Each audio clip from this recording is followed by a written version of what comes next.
ललकार पर हम आहनी दीवार है पाकिस्तान हमेशा जिंदाबाद। बिस्मिल्लाहिर्रहमानिर्रहीम, अस्सलामुअलैकुम, सुबह बखैर and very good morning to all of you. आप तमाम तर देखने वालों को जहाँ जहाँ तक मेरी आवाज़ सुनी जा रही है, जहाँ जहाँ हमें देखा जा रहा है, आप तमाम तो लोगों को मार्का हक का ये पहला साल बहुत बहुत मुबारक हो। और मार्का हक में हक वालों को अल्लाह पाक हमेशा फ़तह से ही हमकिनार करता है। आज का शो स्पेशली मेरा उन लोगों के नाम है जनाब कि जिनकी वजह से हमें ये उम्मीद है कि पाकिस्तान का जो मुस्तकबिल है ये बहुत रोशन है। पाकिस्तान का मुस्तकबिल जो है ये मजबूत हाथों में है। और सिर्फ यही नहीं कि हम मैदान में ही अपने सबसे बड़े हरीफ को शिकस्त देते हैं, हम स्पोर्ट्स में भी अपने इस हरीफ को चारों शाने चित करना भी जानते हैं। मेरे साथ आज स्पोर्ट्स से ताल्लुक़ रखने वाले में सब वो वॉलंटियर जो कि खिदमत खल्क में मसरूफ़ होते हैं, वो लोग यहाँ पर मौजूद होंगे, वो लोग जो कि अवेयरनेस फैला रहे हैं बहुत सारी चीज़ों में।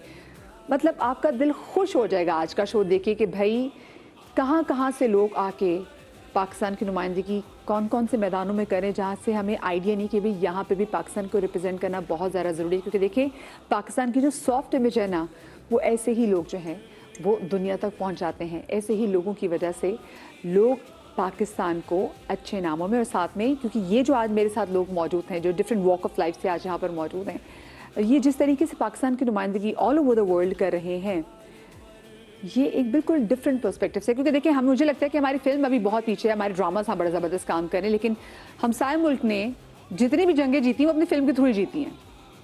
असल में ग्राउंड पे रियलिटी और होती थी, लेकिन क्योंकि उनका सिनेमा बहुत स्ट्रांग है तो वो कोशिश करते हैं अपने सिनेमा के थ्रू प्रोपेगेंडा करें। और आपको पता है कि वो उनकी पॉलिटिक्स जो थ्राइव करती है वो नफरत पे थ्राइव करती है, वो प्रोपेगेंडा पे थ्राइव करती है। तो जो जो वो कुछ कर सकते हैं वो करके दिखा सकते हैं। लेकिन जब बात आती है मैदान की तो दुनिया देखती है कि जब मैदान में शेर ललकारता है तो फिर सामने जो गीदड़ है ना वो उसको सर्वाइव ही नहीं कर सकते। तो आज के शो में मैं अपने बहुत ज़बरदस्त गेस्ट से आपकी मुलाकात कराऊंगी। जी जनाब, तो मेरे साथ मेरे शो में मौजूद है मारूफ बॉक्सर आगा कलीम, मेरे साथ मौजूद है मोहम्मद ज़ीशान जो कि कैप्टन है एशियन चैम्पियन पाक व्हीलचेयर क्रिकेट टीम के। साथ में मेरे साथ मौजूद हैं अदील रिजकी जो कि हेड कोच हैं पाक वुमेन फुटबॉल टीम के। और मौजूद है जनाब आगा नुमान अहमद जो कि मीडिया सेल से हैं 1122 के। आप चारों गेस्ट को मैं अपने शो में खुश आमदीद कहती हूँ। और सबसे पहले तो मैं जनाब शुरू करूँगी मेरे फेवरेट कलीम से, क्योंकि कलीम ने पिछले साल भी जो है ना वो इंडिया को बड़ा कूटा था बड़ा ज़बरदस्त तरीके से। क्योंकि जो जून में इनकी जो इनका ना कि जो सामने मध्य मुकाबला आया था वो इनका इंडियन हरीफ था और जो हमारे रवायती हरीफ है। और मज़ा भी आता है कि जब समहाउ हम उनको बीट करते हैं। कैसे आप ठीक है? अल्हम्दुलिल्लाह ठीक है। बिल्कुल। सबसे पहले मुझे बताएं, अभी तो आप लोग की इस महीने भी आपकी एक फ़ाइट आ रही है भाई? बिल्कुल, लास्ट टाइम जब सेम यही दिन था 7 मई मेरी फ़्लाइट थी इसके लिए अज़रबैजान के लिए। तो अल्हम्दुलिल्लाह एक ही फ़्लाइट थी, मैं चला गया क्योंकि नसीब में लिखा था इंडिया को पीटना, तो वो अल्हम्दुलिल्लाह हो गया था। वहाँ चले गए थे पहले राउंड में, अल्हम्दुलिल्लाह इंडिया को नॉकआउट किया। तो उसके बाद उन्होंने दोबारा मुझे कॉल अप किया रीमैच के लिए कि मैं I am prepare for the fight, एक लास्ट फाइट करते हैं। इसके लिए मैं कहा अल्हम्दुलिल्लाह I am ready always whenever you call अस। तो अल्हम्दुलिल्लाह इस फाइट के दोबारा तैयार हैं। रीमैच का बदला इंशाल्लाह दोबारा उसको देंगे। इस तरह में 6 तैयारी कराए थे, इंशाल्लाह 2 और भी हो जाएंगे, 8 हो जाएंगे इंशाल्लाह। इंशाल्लाह। कलीम मुझे बताओ, अंग्रेजी बड़ी अच्छी हो गई है। बस ये बाहर घूम के ना थोड़ी अंग्रेजी भी सीख ली है। वैसे मेरा तालीम जो है ना वो मैट्रिक तक ही है।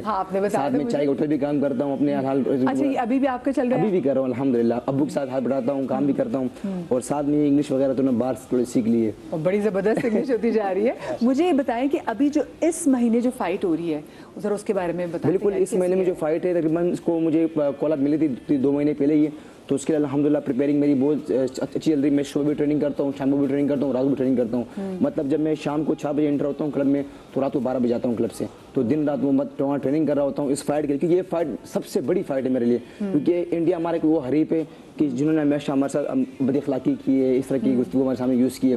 बट जब हमेशा वो ज़बान में बिल्कुल फाइट में ऐसी जब वो रिंग में है तो उन्होंने हमेशा अल्हम्दुलिल्लाह मारी खाई है। वो क्रिकेट अलग बात है कि वो मुझसे जीतते रहते हैं, मगर रिंग में अल्हम्दुलिल्लाह हमने इसको मारा है। क्रिकेट में खुश हो जाओ। दूसरी बात जो हमने इसको तैयारी कराए वो भी आप सबने देखे वो 6 इंशाल्लाह दोबारा गिराएंगे तैयारी इंशाल्लाह की दोबारा से इंशाल्लाह। अभी आप भी जाओगे करीब, तो आप भी ये करके आ रहा है जी लाजमी। अब सिर्फ 7 दिन रह गए, इसका एक और इंशाल्लाह तैयारी करेंगे इंशाल्लाह ताला। 7 दिन रह गए। 7 दिन रह गए। Oh my God. तो मुझे बताएं कोई नर्वसनेस आपको? नहीं, कोई नर्वस नहीं। अल्हम्दुलिल्लाह मैं बहुत स्ट्रॉन्ग बंदा हूँ, मुझे कोई डर नहीं लगता है, कोई खौफ। मग जो है वो तो होना है, जो होना है, ब्लड आना है, जो भी वो तो रिंग में होगा। बहरहाल दिल में कोई खौफ और डर नहीं है। रिंग तो हम फाइट हम शौक से मांगते हैं हमें फाइट मिले। डेली हमारी फाइटें क्लब में होती है, इंस्पायरिंग कर रहे होते हैं, तो इंस्पायर होते हैं। जब हमको फाइट नहीं मिलती तो हम क्रेजी हो जाते हैं कि कब फाइट मिलेगी, कब फाइट करेंगे। तो हम खुद चैलेंज करते हैं फाइट के लिए कि भाई हमसे फाइट करो, हमें बुलाओ फाइट के लिए। तो 2-3 बार मैंने चैलेंज किया था लास्ट टाइम इंडिया को। इस बार ने खुद मुझे बुलाया अपनी मौत को मुझे बस अल्लाह में मुझे बड़े बोल से बचा और अल्लाह पाक मेरे भाई को कामयाब करे। आमीन, मुझे आमीन। एक ये बात बताएं, 4 से लेके 12 बजे तक आप जो है आज जब क्लब में जाते हो फिर आप चाय को टेबल पे काम होते हो, आपकी नींद कितनी है? बस ये तो नींद बहुत जरूरी है। 5 घंटे हमारी नींद पूरी होती है। हाँ। साथ में अम्मू का हाथ उठाना बहुत लाजमी, क्योंकि वो उसकी एज हो गई है। हाँ। 52 प्लस ये भी की एज जिम्मेदारी है। हाँ। वो भी जिम्मेदारी भी है। मगर ये मेरा शौक है। आप मेरा अकाउंट तरह चेक करें, मेरे पास सिर्फ एक ही, मेरे अपने ये वतन से मोहब्बत। आज टाइम मेरे हाथ में परचम होगा पाकिस्तान का, जहाँ भी जाऊँगा अपने परचम पर लहराऊंगा कि मैं जो हमें इज्जत मिली इस वतन से मिली है, पाकिस्तान की वजह से मिली है। जहाँ जहाँ मैं जाता हूँ अपने वतन पाकिस्तान को रिप्रेजेंट करता हूँ, मेरे साथ फ्लैग होता है और इंशाल्लाह अच्छा खुशी होती है। फिर आपके पास माशाल्लाह बड़े बड़े सेलिब्रिटीज जैसे लाइक शाहिद अफरीदी हो गया, अली जफर हो गया, ये आपको खुद पर्सनली जो आपको सपोर्ट करते हैं बाय ट्वीट्स और आपको मैसेज करते हैं कि आपने कितना अच्छा लगता है ये एक प्राउड फील होता है कि यार आप भी सर्व कर रहे हो जिस तरह आपने जिन्होंने इस तरह सर्व किया था पाकिस्तान के लिए, तो बड़ी खुशी होती है। अब अल्हम्दुलिल्लाह मैं जा रहा हूँ, जाहिर सी बात है हमारा मेन इशू होता है स्पॉन्सर का कि आप स्पॉन्सर कौन करेगा। तो अल्हम्दुलिल्लाह बड़ी खुशी हुई। लास्ट टाइम मैं PSL में गया था हमारे हीरोज के लिए, तो वहाँ से इनवरेक्स सोलर एनर्जी की जो वो है ना मिल गया आपका जी, उनको अल्हम्दुलिल्लाह भी मुझे बुलाया, सर जाकिर अली ने अपने ऑफिस बुलाया, सर जफर ने, और पूरा अल्हम्दुलिल्लाह। और अभी सली फाइट के लिए भी आपको स्पॉन्सर्स मिल गए? स्पॉन्सर कर अल्हम्दुलिल्लाह मिल गया। शुक्र है। इनवरेक्स कर रहे हैं, इनवरेक्स हो गया। और जो सबसे बड़ी बात है हमारी टीम टैपमेट जो लाइव मैच दिखाती है, सर अली राना और सर अली का मैं बहुत शुक्रिया करता हूँ कि अल्हम्दुलिल्लाह इन 2 स्पॉन्सर ने अल्हम्दुलिल्लाह मेरा साथ बढ़ाया इस फाइट के लिए। और इंशाल्लाह मैं आपको कभी मायूस नहीं करूंगा। और आप अभी आफ्टर फाइट इंशाल्लाह मैं आपके पास आऊंगा और मेडल के साथ आऊंगा इंशाल्लाह। ये जबरदस्त बड़ी बात है भाई। हमारे साथ जिशान भाई भी है और जिशान भाई ये भी जमा हमारे रवायती हरीफ को, मैं दूसरी क्रिकेट मैंने छोड़ दी है देखना, ठीक है, लेकिन हमारे व्हीलचेयर के जो चैंपियंस हैं इन्होंने भी हमारे रवायती हरीफ को बड़ी ज़बरदस्त शिकस्त दी। कैसे आप जिशान भी? ठीक है, बहुत शुक्रिया। सबसे पहले तो आपने शो में आज मदऊ किया और बड़े तारीख़ी मौका है आज, और मेरी तरफ से हमारी 2 times Asian champion Pakistan wheelchair cricket team की तरफ से पूरी कौम को मुबारकबाद।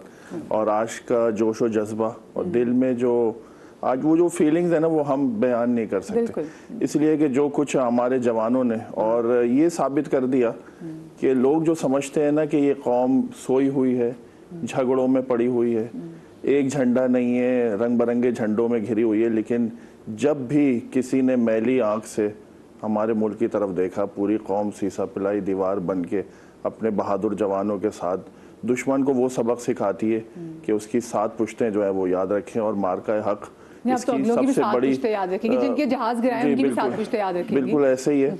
और इस मौके पे मैं ये कहना चाहूँगा कि व्हीलचेयर क्रिकेट ने भी, जो हमारी कौमी टीम है, उसने भी कोई कसर नहीं छोड़ी। 2019 के एशिया कप के फाइनल में नेपाल में इंडिया को हराया और सब खिलाड़ी परचम जो है वो सर बुलंद किया, और बड़ा पहली मर्तबा इतना बड़ा टाइटल जीतना, फाइनल में इंडिया को हराना, मैं बता नहीं सकता वो लम्हात के वो किस तरीके से। मुझे पता है, क्योंकि देखिए प्रेशर एक हमने देखा है कि हमारी दूसरी क्रिकेट टीम में जाती है, समाव चाहे जितना अच्छा प्ले कर रहे हैं, एक ना नफ्सियाती तौर पर प्रेशर में आ जाते हैं। सो जानते कि आप लोग किसी प्रेशर में नहीं आए कि वो उनके सामने जो मध्य मुकाबले टीम थी वो कैसी थी? इसकी मैं मिसाल ये दूंगा कि हम पाकिस्तान में 400 से ज़्यादा रजिस्टर्ड प्लेयर्स हैं व्हीलचेयर क्रिकेट के, और इंडिया में 5000 से ज़्यादा।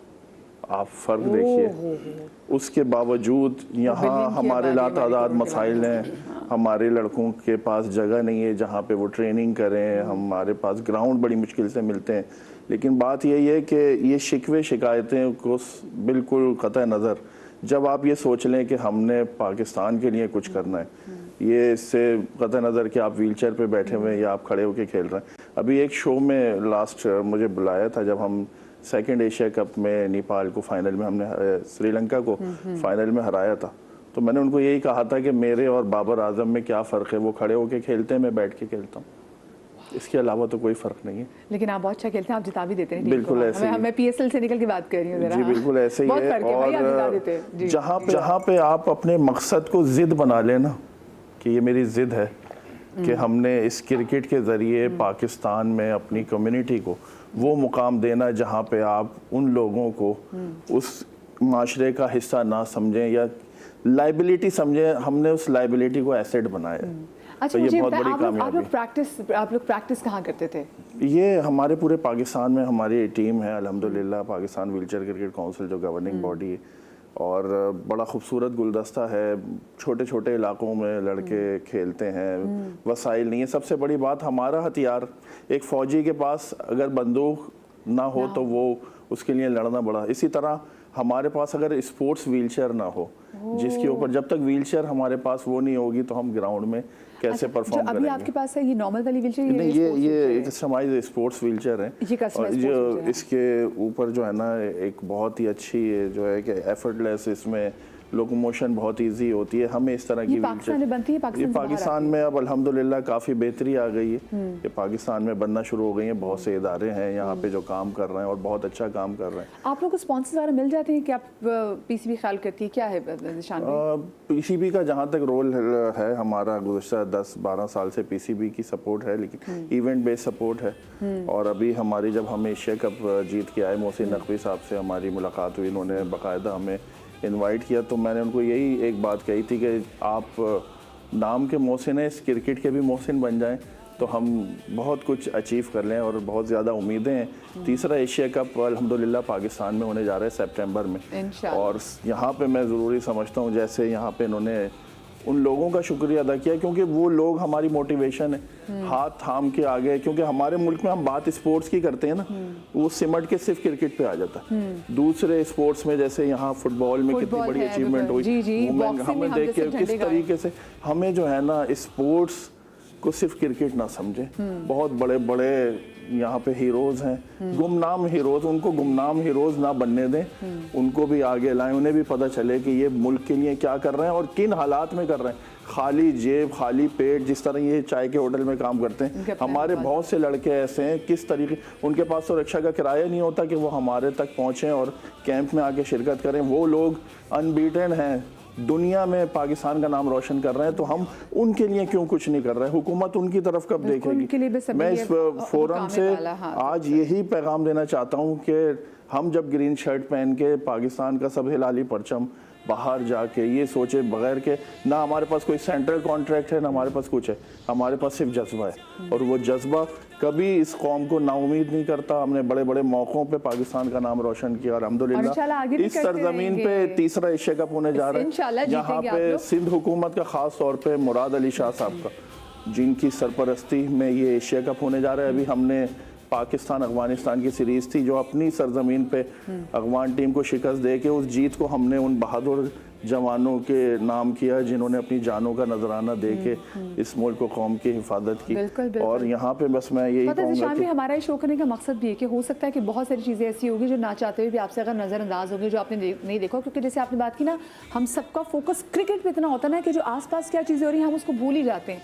सो बहुत सारी चीज़ों को हाईलाइट करने की ज़रूरत होती है। बहुत से लोगों को शायद पता भी नहीं होगा कि अच्छा ये हमारी ये फतूहात भी थोड़ी सी तवज्जो यहाँ ये नहीं है कि आप इनको या मुझे करोड़ों रुपए दें कि जी ये बस आप जाओ। हमें सिर्फ सरपरस्ती, ऑनरशिप, वो डिग्निटी, वो ऑनर चाहिए कि हम जा रहे हैं पाकिस्तान के लिए, तो जब वापस आए तो उसी तरह इस्तकबाल हो। उसी तरह मुझे बताएं कि जब आप जब जाते हैं, कि मैं किसी भी किस्म की मायूसी की बात नहीं करना चाहती, क्योंकि हम एक फ़तह को डिस्कस करें और आप लोगों ने का भी अपना किरदार है जिस वजह से आप यहाँ से हमारे साथ मौजूद हैं। क्योंकि मेरा सेलिब्रेट करने का मकसद ये है कि मैं लोगों को बताऊँ कि भाई हमने परेशान नहीं होना, because we have you people, आप हमारी ज़िंदगी में आप हैं।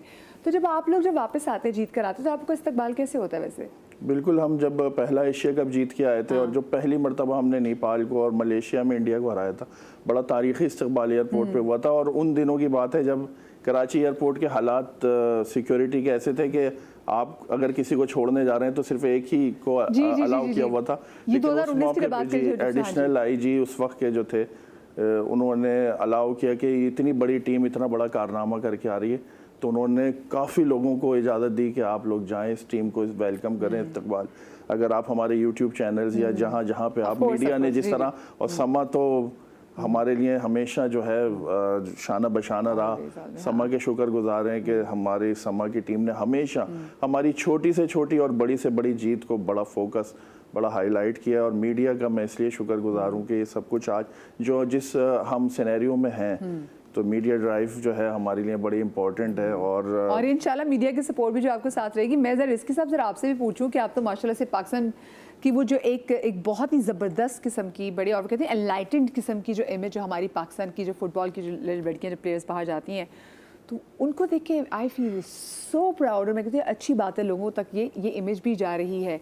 ये बताएं ये आपकी जो इमेज ज़रा स्ट्रेंथन कब होना शुरू हुई? ये हम लोग we started playing I think 4 years ago 2022 में and we had slowly it started मतलब कि आहिस्ता स्टार्ट हुआ because women पे इतना ध्यान नहीं देते थे। टीम बनने में टाइम में से कितना लगा? 4 years exactly. It's been 4 years. It started in 2010 but बीच में हमें बैन लग गया था जिसकी वजह से we didn't play for 8 years. फिर 2022 में we restarted the entire process and then we got the players together. आहिस्ता उस पर काम किया गया। We don't get enough camps, we don't get enough matches to play. तो जो जितना टाइम हमें मिलता था हमने 150% उसमें डाल के अपने efforts from everyone including the federation and everybody put a lot of effort into it. Funding के इशूज़ हैं, स्पॉन्सरशिप के इशूज़ हैं, निशा मैंने बात की। तो these are things that hard realities of sports जो हमारे स्पोर्ट्स के अंदर ये हार्ड रियलिटीज़ हैं बट इनको ओवरकम करने के लिए the only thing is to give it 100% desire hunger हो हमारा। और जिस तरह कलीम भाई ने बोला कि हम लोग अपनी 150 एफर्ट डालते हैं एंड पिच पे जो होता है वो that's next level. So credit to these girls and these women and the boys and everybody here who have gone and performed at the highest level। और ये कोई छोटी बात नहीं है। I think on TV it looks a little you know कि हाँ अच्छा है मज़ा आता है बट उनसे पूछें जो एक्चुअली फील्ड में उतर के खेल रही होती हैं against all the odds breaking all the barriers जिसकी बात करते हैं आप तो and they perform at the मुझे बताएं कि ट्रेनिंग के लिए मतलब कितना टाइम लगता है क्योंकि ऑफ कोर्स एक फुटबॉल बहुत एक मुश्किल स्पोर्ट है, बहुत मुश्किल स्पोर्ट है। उसमें आपकी फिटनेस का लेवल बिल्कुल और होना चाहिए स्पेशली जब लड़कियाँ खेल रही होती हैं। How do you train them? देखिए वी हैव कैंप्स जिसमें हम लोग के 5 दिन या 10 दिन का कैंप लगता है विच इज़ नॉट आइडियल। हमें ज़्यादा लंबे कैंप चाहिए होते हैं। बट आप स्कूल से चुनते हैं यूनिवर्सिटी से आप चुनते हैं? Usually it's anywhere. तो क्लब्स होते हैं, यूनिवर्सिटीज़ होते हैं, स्कूल से भी होती हैं। तो एवरीवेयर जिस टूर्नामेंट्स हो रहे होते हैं तो हम लोग जाके प्लेयर्स को चूज़ करते हैं। बाहर से भी हमारे जो डायस्पोरा प्लेयर जो पाकिस्तानी बॉर्न जो बाहर रहते हैं उनको भी हम लोग इंक्लूड करते हैं इसके अंदर। So we have a really good mix of people from Pakistan across the world. अच्छा मैं पूछूंगी आप लोग कहाँ आप लोगों ने ट्रैवल किया है? मैं आप लोगों की फतवात के वाले से आप लोग के आने वाले मैचेस के वाले से पूछूंगी। मुझे छोटी सी ब्रेक लेनी है, कहीं में जाएगा, ब्रेक के बाद मिलता है। दुश्मन की ललकार पर हम आहनी दीवार है पाकिस्तान हमेशा जिंदाबाद। जी बिस्मिल्लाहिर्रहमानिर्रहीम। ब्रेक के बाद हम आपको एक बार फिर से खुश आमदीद कहते हैं और एक बार फिर से आप तमाम तो लोगों को मुबारकबाद देना चाहूँगी मार का हक के 1 साल मुकम्मल होने को। और वो कौम है ना कि कभी अटैक पहले नहीं करेंगे लेकिन अगर कोई पहले अटैक करेगा तो रिटेलिएट कैसे करना है और जवाब कैसे देना है ये हम इतने अच्छे तरीके से जानते हैं कि सामने जो हमारा दुश्मन है ना वो भी सफ़ेद झंडा लहराने पे मजबूर हो गया कि नहीं बस हाथ खड़े कर दिए हमने कि बस अब इससे ज़्यादा और नहीं।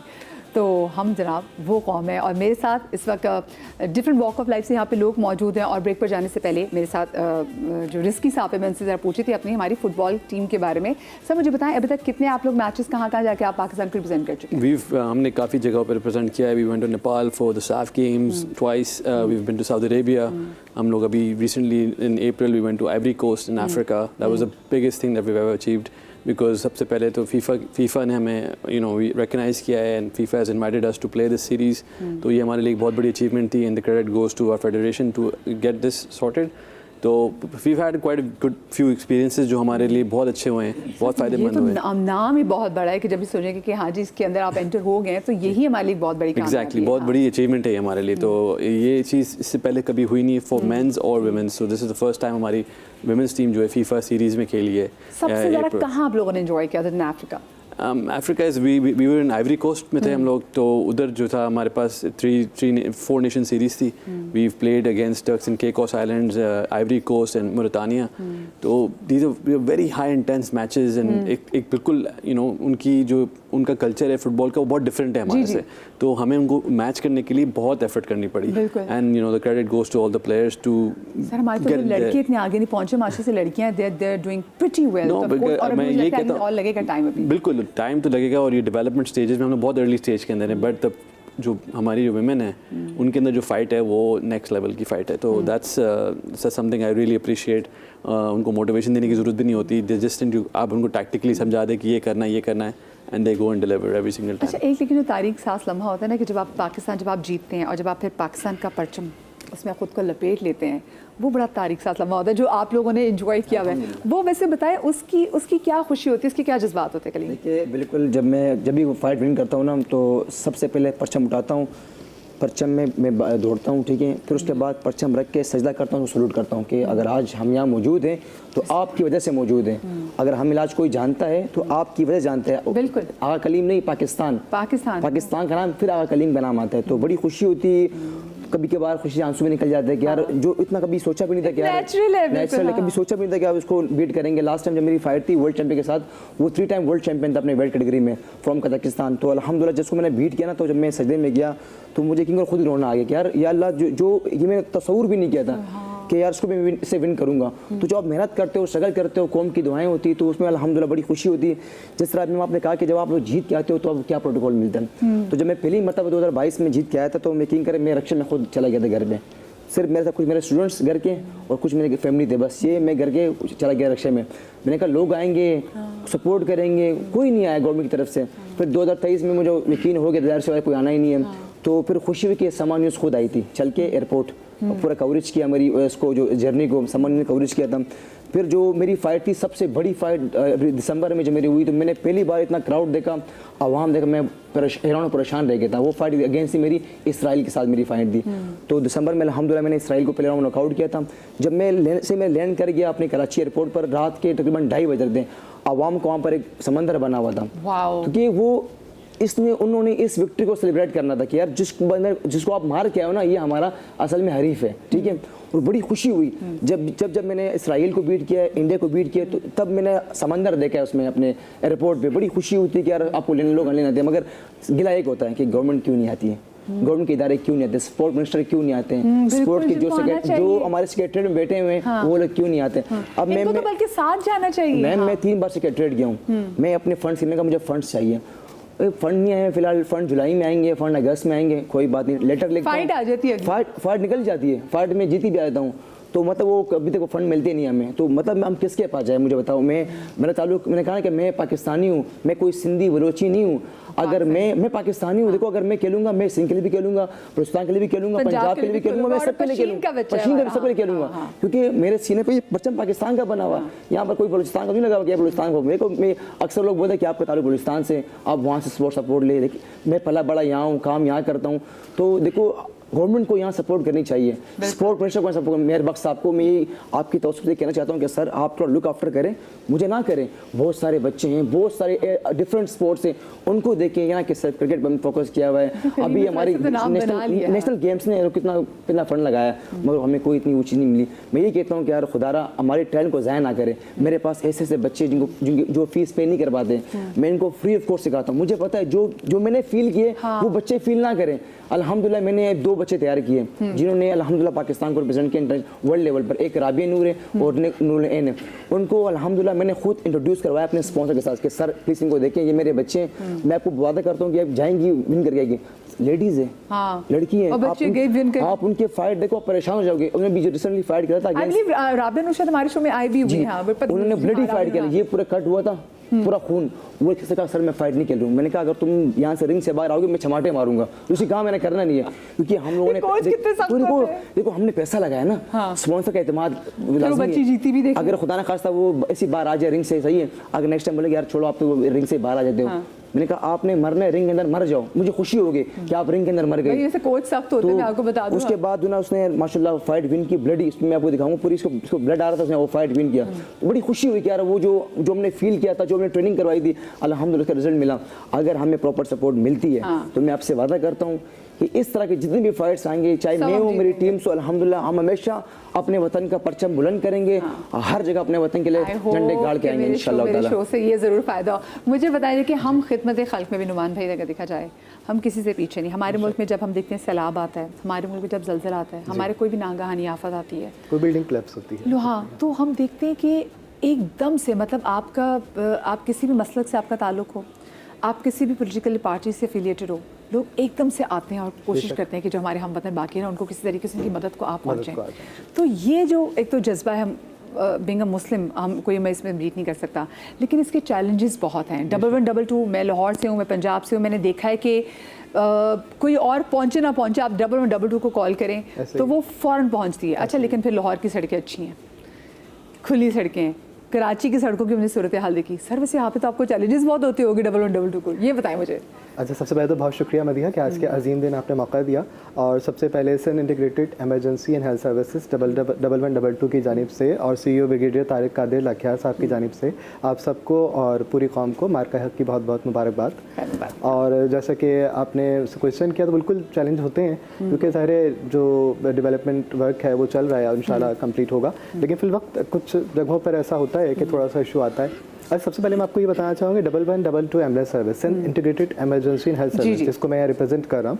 हमारे पास 627 का फ्लीट है, जिसमें हमारे पास एम्बुलेंसेज हैं, जिसमें हमारे पास रैपिड रिस्पांस बाइक यूनिट है, माउंटेन साइकिल्स हैं और हमारी मोर्चरी वैन्स हैं। इसके अलावा हमारी बोट एम्बुलेंस भी है।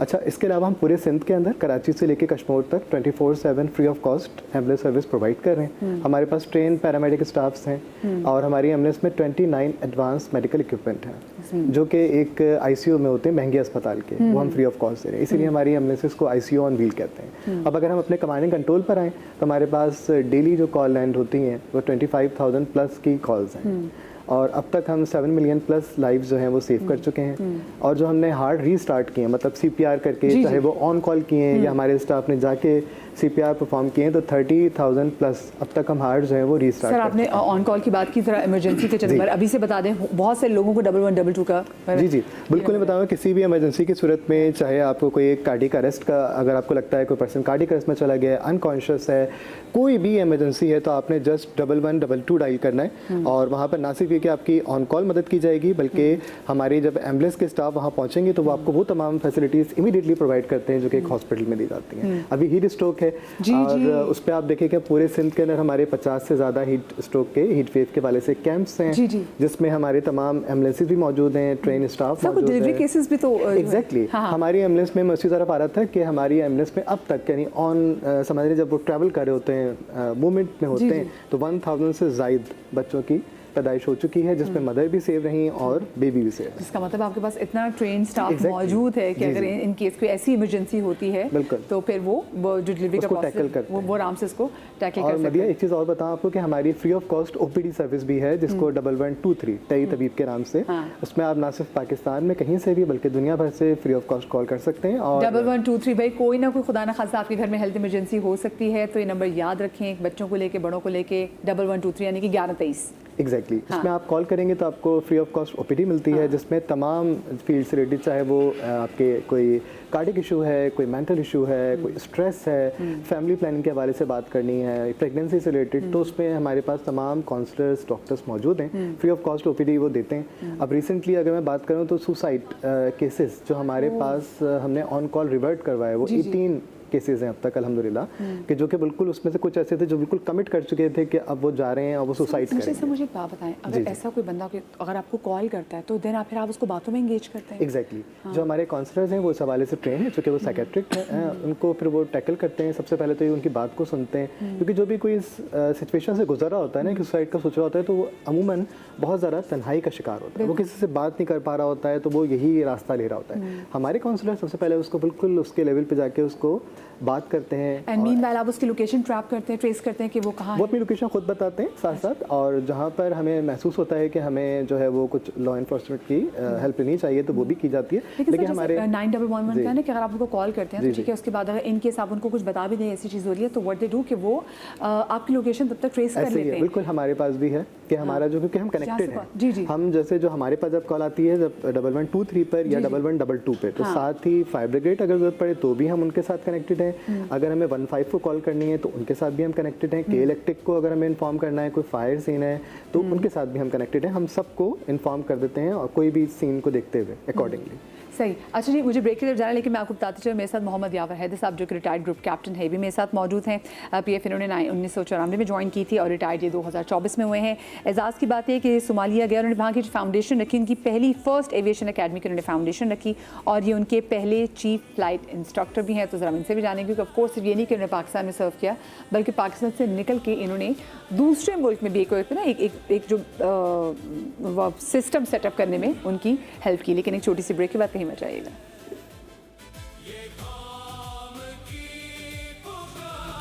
ललकार पर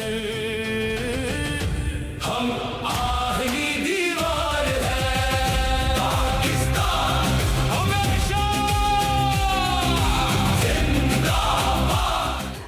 और उन्हें वाइल्ड लाइफ पे काफ़ी ज़्यादा उन्होंने काम भी किया है। और साथ में हमें ज्वाइन करेंगे पाकिस्तान नेवी के रिटायर्ड ऑफिसर एहसान अहमद खान साहब, उनको भी हम शो में खुशामदीद कहते हैं। लेकिन उससे पहले हमारे साथ यहाँ पर यावर साहब मौजूद हैं। और यावर साहब जिनकी मैं आपको फतूहात के वाले से बता रही थी कि भाई देखिए, ये बड़ी बात होती है कि पाकिस्तान से निकलने के बाद आप फिर किसी और मुल्क में जाएँ, फिर वहाँ का एक नया सेटअप जो है वो उनके लिए बना के आएँ। तो यावर हैदर साहब मेरे साथ मौजूद हैं। सर खुशामदीद कहती हूँ आपको। सर सबसे ज़्यादा वैसे हमने कल भी जब हमने शो किया इस हवाले से, तो हम ये देख रहे थे कि जितनी भी पाकिस्तान के अगर फतूहात देखी जाएँ तो उसमें पाकिस्तान एयरफोर्स का एक बहुत मजबूत एंड बहुत लाउड बड़ा स्ट्रेंथिंग किरदार है। सर रिस्पॉन्सिबिलिटीज़ जितनी आप लोगों की होती हैं, जैसे मैं इनसे बात करी थी कि जब भी किसी मार्के पे जाते हैं और जब सामने हरीफ होता है तो एक बड़ा प्रेशर होता है, क्या आप लोगों के सामने भी ऐसा कोई प्रेशर होता है? जी एग्जैक्टली होता है। देखिए, क्योंकि आपने अच्छा टाइम जब ट्रेनिंग करनी है आपकी, जो ट्रेनिंग अच्छी करेंगे तो जब डी डे होगा then you will prove yourself. तो वो ट्रेनिंग बहुत मैटर करती है। लकीली डे 1 से जब पाकिस्तान बना तो एयरफोर्स ने एक स्टैंडर्ड सेट किए और हमने उन स्टैंडर्ड्स पे कम्प्रोमाइज़ नहीं किया। और उसका फ़ायदा ये हुआ कि आपने जितने भी वो अभी ये मार का हक मना रहे हैं, इससे पहले this was the only event जिसमें मैं नहीं था, तो मुझे ऐसा लग रहा था मेरे बेटे ने मुझे ना कितना बड़ा फोमो आपको होगा कि वो मैंने कितनी बड़ी मुझे, लेकिन मेरा बेटा मुझे ही इज़ ऑब्सेस्ड फ्लाइंग ना, वो फ्लाइंग की बातें करता है, मेडिकल कर रहा है, तो उसने ऐसा लग रहा था मेरे घर से जंग हो रही है, अब ये हो गया अब ये हो गया। अच्छा, मैं कहता था सो जा, कुछ नहीं होता, क्योंकि because I was part of that air force for the last 30 years। मुझे पता था कि what we are going to do with them. एक और अभी पहले तो अभिनंदन को चाय पिलाई थी, अब हम इनको चप्पल कबाबी खिलाएंगे चमड़े वाले, ठीक है ना। तो वो मुझे पता था क्या होगा, बिकॉज ये सारे कोलीग्स हैं, ये जो अभी जो मेन ये मार्का जब हक हुआ था, तो वो जो मेन हमारी बैकबोन थी वो अल्हम्दुलिल्लाह मेरा भी उसमें हिस्सा कुछ थोड़ा सा था कि मेरे ट्रेन किए लड़के थे उसमें, माशाल्लाह they did really very well. अब वो मेरे घर में एक जंग का माहौल होता था, अब क्या होगा, ये होगा वो होगा। तो अच्छा, और आपको साथ में ये भी होता होगा ना कि मैं नहीं उसमें, मतलब ये चीज़ ज़्यादा आपको खाई जाती होगी। सबसे ज़्यादा मुझे थी टेंशन कि मैं लाहौर से हूँ और लाहौर में 94 में निकला था, 30 years हो गए मैं वापस, आई रियली मिस लाहौर। अब मैंने लाहौर वापस जाना था, तो मैंने क्या किया, मैं यहाँ आया था टेम्परेली, मेरे बेटे का यहाँ एडमिशन हुआ मेडिकल कॉलेज में, यहीं से मेरी रिटायरमेंट हुई और मैं अपने एयरफोर्स के घर में शिफ्ट हो गया। अब मैंने सामान मेरा सारा मुरीद बेस पे चकवाल में पड़ा हुआ था। अच्छा। अब मैं सर पकड़ के बैठा, मैं उधर ना कोई बम गिर जाए, मेरा सामान ना चला जाए सारा ना। तो एनीवेज वो एक लाइटर पार्ट था, तो मैं बेटे को कहूँ कि जी हमारे घर से जंग, अब देखें ये क्या है उसको। अब मुझे पता है इस टाइम पे किसी को फ़ोन नहीं करना, मुझे पता है कि दे विल बी बिजी, क्योंकि जब आपने कहा ना क्या होता है, जब इंडिया की बारी आती है ना, इंडिया के साथ हमारा सिचुएशन चलती है, तब सिनेरियो चेंज हो जाता है। हमें बच्चे भूल जाते हैं, बीवियाँ भूल जाती हैं, हमें पेरेंट्स भूल जाते हैं, फिर इंडिया होता है और हम होते हैं, फिर हम बैंड बजा देते हैं मोदी की, ठीक है, फिर जो भी सामने आए छोड़ते नहीं है। सर आप तो राफेल की बैंड बजा दिए। एग्जैक्टली, आप देखें, नो डाउट राफेल से अच्छा जहाज़ नहीं है, no doubt, but we have proved कि हम 4.5 जनरेशन जहाज़ से मत मार दी उनकी। ये बंदा नहीं है, it's man behind the machine.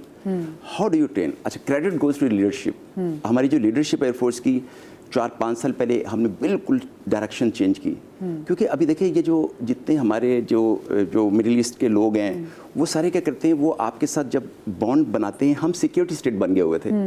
अब सिक्योरिटी स्टेट से चेंज होके कि जी आपके सारे एग्रीमेंट लोगों के साथ किसके हैं, वेपन खरीद रहे हैं, वेपन दे रहे हैं, वेपन ले रहे हैं, नहीं, इकोनॉमिक टाइज बड़ी ज़रूरी होती हैं। तो वहाँ पे जो हमारी लीडरशिप थी, हमारे जो करंट चीफ हैं, chief of the staff Zaheer Ahmed Sadu sahab, उन्होंने एक बड़ा अच्छा स्टेप लिया, नेस्टेप बनाया, फिर हमने इंटीग्रेशन की। उस इंटीग्रेशन में सीमलेस जो आपके ऑपरेशंस होते हैं, वो सीमलेस फ्यूजन कहना बड़ा आसान होता है कि जी आपने, अब हम 10 बंदे हैं, हम 10 बंदों ने इस टारगेट तक पहुँचना है। वो हर एक बंदा जो एक बीड है उसको धागे में परोएंगे, वो एक नेकलेस बनेगा, और एक बीट मिस हो जाएगा तो नेकलेस की ब्यूटी वो नहीं रहेगी जो होनी चाहिए। यही जो डॉक्ट्रिन थी ये इंडियन की थी, उन्होंने कहा जी हम सीमलेस फ्यूजन करेंगे, ग्राउंड फोर्सेस ये करेंगी वो करेंगी ऐसे करेंगे, लेकिन हमेशा उनका कोई ना कोई लिंक मिस होता है। एंड यू नो हमने उसको ऑर्केस्ट्रेट ऐसे किया कि फिनोमिनल तो बता दें ना कि एफिशिएंट होना भी जरूरी है। ठीक है, आप चाहे जो मर्जी खरीद लें, आपके पास हथियार चाहे जितना भी जदीद हो, लेकिन अगर आपको उसको चलाना ही ना आता हो तो ये पंजाबी में कहावत है ना, बांदर हाथ माचिस। तो फिर एग्जैक्टली वही चीज़ होती है कि जब बांदर के हाथ में, बंदर करने में मुझे मजा कभी भी नहीं आया बिकॉज मैं भी लाहौर से, तो बांदर की वो फील और आती है। सो कह रहे हैं जब बांदर हाथ माचिस आवे तो फिर तो पूरा का पूरा जो जंगल उसने तबाह होना ही होता है। अच्छा, वो आप जैसे सॉरी मैं यहाँ ऐड ऑन कर दूँ। जी, मैं कहता हूँ जो खोता है ना, मैं भी लाहौरी हूँ, तो गधे में मजा नहीं आता, कह रहे खोता जो ना खोते पे खोते की उसको शेव करके उसको पे ज़ेब्रा बना दें, खोता ही रहेगा। ज़ेब्रा को अल्लाह ने ऐसे, अब उसका एक फीचर है, बॉडी है ना उसकी, तो वो एक और है, खोता ही रहेगा। तो इसलिए जब हमारे इंडिया के साथ बात आती है ना तो खुदा की कसम खोता ही रहता है। वैसे लाहौरियों का जज्बा मैं आपको बताऊं, मैंने कल के शो में भी बात करी थी, और जब ये लास्ट जो मार का हक जब सारा हो रहा था तो मैं भाई के मेरे बच्चे छोटे, मैं अब्बू से कहती थी अब्बू आप लोग ना कराची आ जाएं, क्योंकि ऑफ कोर्स हमारे बॉर्डर मैंने कहा अब्बू आप लोग कराची आ जाएं, मुझे बहुत डर लगा हुआ। वो कहते हैं डर किस चीज़ का बेटे, तुम देखना इंशाल्लाह 5-6 चपेट तो हमने भी इनको मारनी है। मेरे अब्बू इतने पम्प्ड अप थे, जैसे मेरे अब्बू को बस फ़ोन आना है किसी के, जी फौज से फ़ोन आने की, जी आप निकले नकवी साहब, और नकवी साहब ने पैदल निकल जाना बॉर्डर की तरफ। कुछ ऐसी ट्रेनिंग थी। मैं अपनी खालाबाद से बात करती थी, जैसे मैं कॉल करती थी, पूछती थी अच्छा सब ठीक है, तो वो कहते भी हम तो जैसे ब्लैकआउट जब होता था तो उन्होंने कहा हम तो वो छतों पर इंतजार कर रहे होते थे कि यहाँ पे अगर कोई गिरा तो हम उसको, मतलब लाहौरी एक बिल्कुल लाहौरी क्या पूरे पाकिस्तान एक डिफरेंट उसमें जोन में चल रहे थे। मदिया होता क्या है, ये जो फाइट जब लड़ते हैं ना, जब आप बात करती थी ना, क्या जब इंडिया की बात आती है ना तो सारे फिर हम ना सिंधी होते हैं, ना बलोची, ना पठान, ना बला ना कोई सेक्टर, फिर हम पाकिस्तानी होते हैं। और ये स्पिरिट हमें हमेशा रखनी है। यकीन करें कि जब तक आपकी आवाम लोग पीछे नहीं होंगे हम कुछ भी नहीं है। हम आपके टैक्सेस से चल रहे हैं ना, तो हम जब लड़ेंगे, जब पीछे मैं देखूंगा मेरे पीछे पुरजोश एक कौम है, तो क्या फिर आपको अपनी फैमिली भूल जाते हैं, फिर आप पीछे मुड़ के नहीं देखते। फिर जो जिस जील के साथ, जिस लॉयल्टी के साथ लड़ते हैं, तो फिर वो जो चपेटें पड़ती हैं ना, तो जैसे वो चपेटें पड़ी थी ना, तो याद रखेंगे। असल में मसला ये कि पाकिस्तानी जो मीम्स की गेम है, मतलब वो भारत भी कहते हैं पाकिस्तान मीम्स की वॉर में भी हमसे जीत गया, क्योंकि देखिए हमें पता है कि हम मजबूत हाथों में हैं। तो इस वजह से ना हम ये जो सारी जो हम शो वाली जुगते कर रहे हैं, इसलिए से करें बिकॉज हमें पता है कि हमारी चाहे फिजाइया हो, हमारी बर्री हो, हमारी बहरी हो, फाश, ये किसी से पीछे नहीं, और हम इन्हीं की वजह से हम अपने घर में सुकून का सांस ले सकते हैं। मेरे साथ जनाब, क्योंकि इस वक्त जो अवेयरनेस मैन है वो भी मौजूद है, मुझे उनसे भी ज़रा बात करनी है कि भाई किस तरीके से वो अवेयरनेस है वो लोगों में, क्योंकि वाइल्ड लाइफ पर उन्होंने बहुत ज़्यादा काम किया हुआ है। मंसूर भाई अस्सलाम वालेकुम। जी वालेकुम सलाम। सबसे पहले आपका शुक्रिया, आपने बुलाया और हमारी बात करने का मौका दिया। मुझे मंसूर भाई ये बताएं, जब पिछले साल मार का हक हो रहा था तो क्या उस वक्त जज्बात थे आपके, और उस वक्त आप कहाँ पे थे, ये भी बताएं। देखिए मैं इस्लामाबाद में था और हमारा इतना जोश जज्बा था। सबसे पहले मैं अपनी सिक्योरिटी फोर्सेस को सलूट पेश करता हूँ। देखिए एक बात है, हम आराम से क्यों सोते हैं, हम इनकी वजह से आराम से सोते हैं। मेरी जो वालदा हैं वो मुझे कहती थी बेटा आराम से सो जाओ, हमारे जो जवान हैं वो मेरे बेटे हैं, वो सीसा प्लाई दीवार की तरह हमारे आगे खड़े हैं क़यामत तक इंशाल्लाह। जब तक हमारी सिक्योरिटी फोर्सेस हैं, पाकिस्तान को कोई मैली आंख से देख भी नहीं सकता। और हम इतने पुरजोश थे, हमने रैलीज निकाली थी, हम अपनी अफवाज के साथ खड़े हैं, उनको हम हर तरह का हौसला देते थे, और इंशाल्लाह और मरते दम तक हम ये उनको हौसला देते रहेंगे। अच्छा, हमने ना डिफरेंट तरीक़ों से अपने मुल्क की और अपने आने वाली नस्लों की प्रोटेक्शन करनी है, इनकी हिफाजत करनी है। और एक चीज़ मेरे ख्याल से मंसूर भाई जो आप कर रहे हैं, शायद वो मेरे ख्याल से उसको भी बड़ी हुकूमती सतह पर उस पर करना चाहिए, वो है जो हम क्लाइमेट चेंज के बारे से बात करते हैं। शहरी रहमान ने इस पर बहुत काम किया, साहिबा ने बहुत काम किया है, लेकिन अभी भी मुझे लगता है बहुत सारी चीज़ों पर और इस पर अवेयरनेस पर बात होनी चाहिए। तो अगर अभी देखा जाए तो हम सबसे बड़ा क्लाइमेट चेंज में आप पाकिस्तान का क्या दरकार चैलेंजेस देखते हैं? देखिए मैंने जो काम शुरू किया था ना, मैंने शुरू किया था कचरा उठाने से। मैं देखता था कि लोग हमारे पब्लिक पॉइंट पे सॉरी टू से लोग जाते हैं और कचरा नीचे फेंक देते हैं। तो मैंने सबसे पहले कचरा उठाना शुरू कर दिया, मैंने डायपर्स उठाने शुरू कर दिए। मैं उनके खाली बातें नहीं करता, मैं करके भी दिखाता। तो वो मैंने उठाना शुरू की। अब मैंने ये तक सुना, लोगों ने कहा जी बड़ा बेचारा बन ठन के आता है तो कचरे वाला।